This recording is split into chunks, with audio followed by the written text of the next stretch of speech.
Comment j'automatise une appréciation en automatique à mes élèves? Je te dévoile mon astuce tout de suite.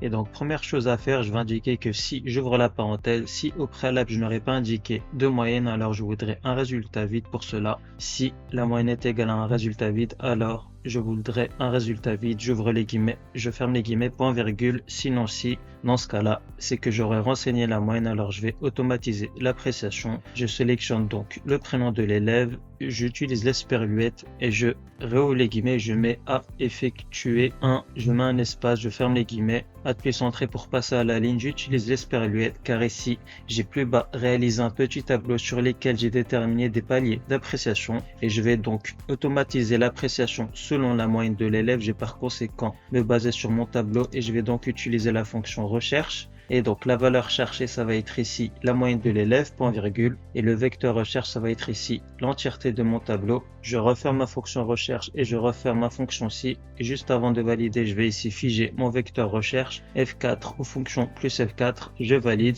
et je clique et glisse. Si Samir a 9 de moyenne, il aura effectué un travail insuffisant et ainsi de suite. Hugo, un bon travail. Isabelle, un excellent travail. Quant à Julien, il aura obtenu 6, soit un très mauvais travail. Et j'aurai également, comme tu peux le constater, en parallèle effectué plusieurs règles de mise en forme conditionnelle selon l'appréciation. Pour plus de tutoriels de ce contenu, écris-moi en commentaire appréciation. Et n'hésite également pas à liker ce contenu et à t'abonner à ma chaîne. Et si tu souhaites performer sur Excel, j'ai réalisé une formation qui te permettra d'atteindre un niveau avancé en quelques semaines. Le lien est dans ma bio.